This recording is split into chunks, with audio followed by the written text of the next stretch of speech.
Hello everyone, I am Shivani Yadav, Assistant Professor of Mathematics at Government College Kharkada, Rewari. In the last lecture, we had discussed formation of partial differential equation. In such problems, we are given a starting relation f equal to 0 and then we find the corresponding partial differential equation. In the last lecture, we had discussed type 1 of such problems. There, in the starting relation f equal to 0, there were present some arbitrary constants. We had to eliminate these arbitrary constants in order to reach the required partial differential equation.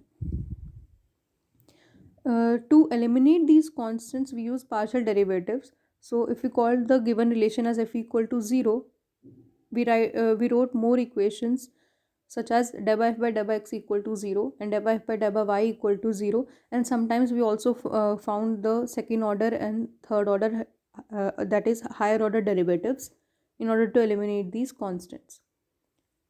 Here in this first example, it is asked that we form a partial differential equation for all planes having y and z intercepts same.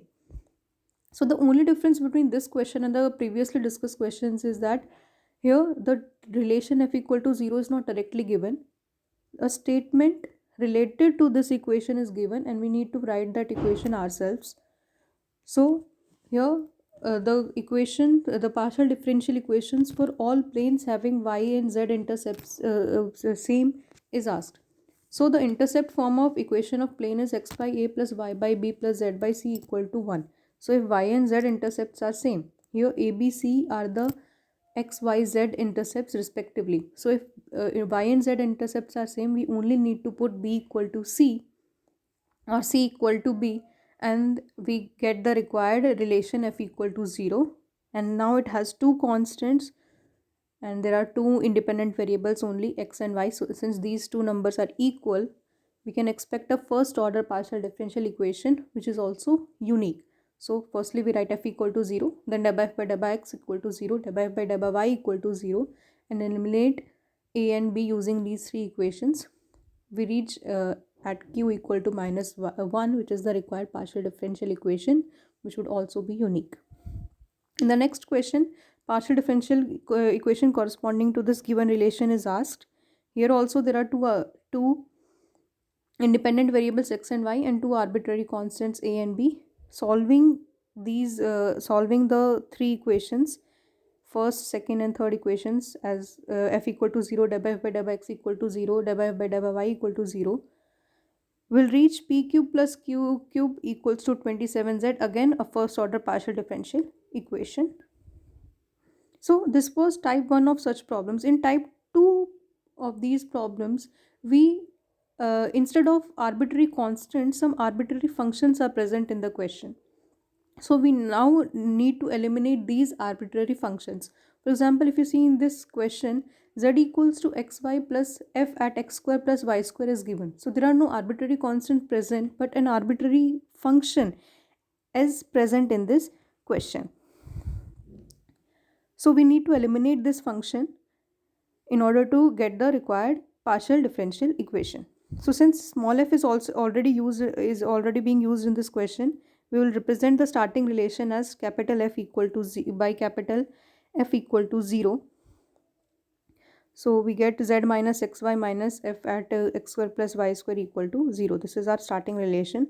Then we find deba of capital F with respect to x and deba f by deba y equal to 0.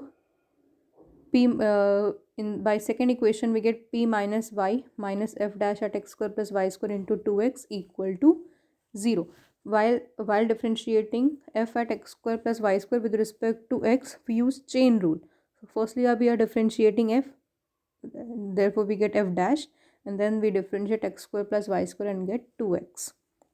Similarly we can differentiate with respect to y, and using these three equations we need to eliminate f. So either using equation number 2 or equation number 3, we can find the value of f dash. Here we have used second equation, and f dash comes equal to p minus y upon 2x.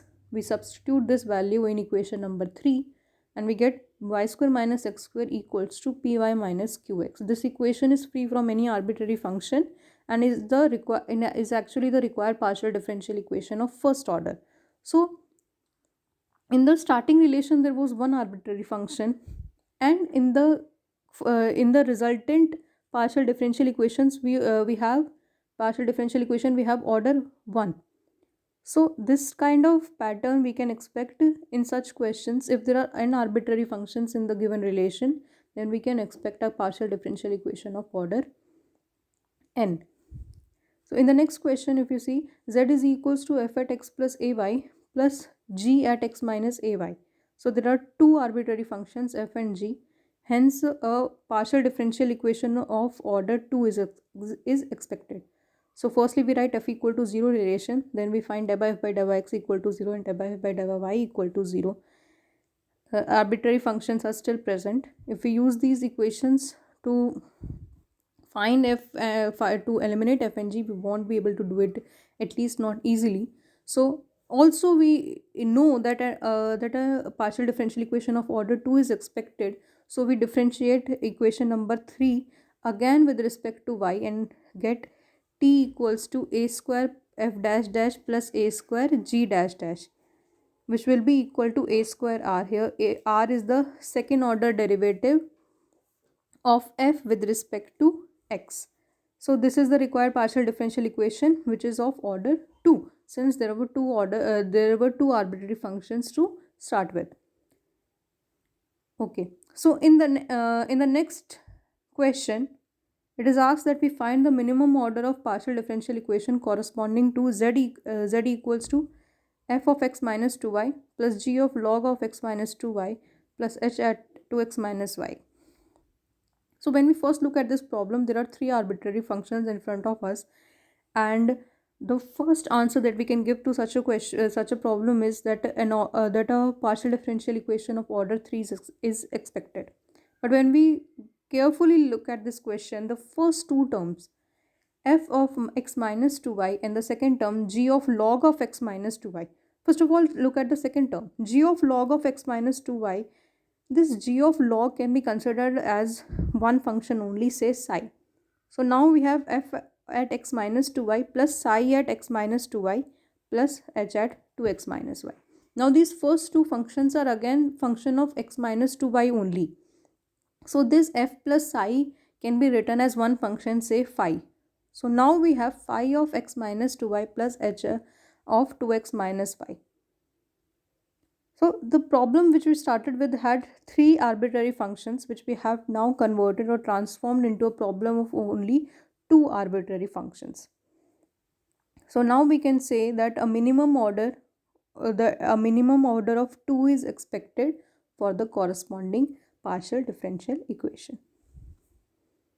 Thank you.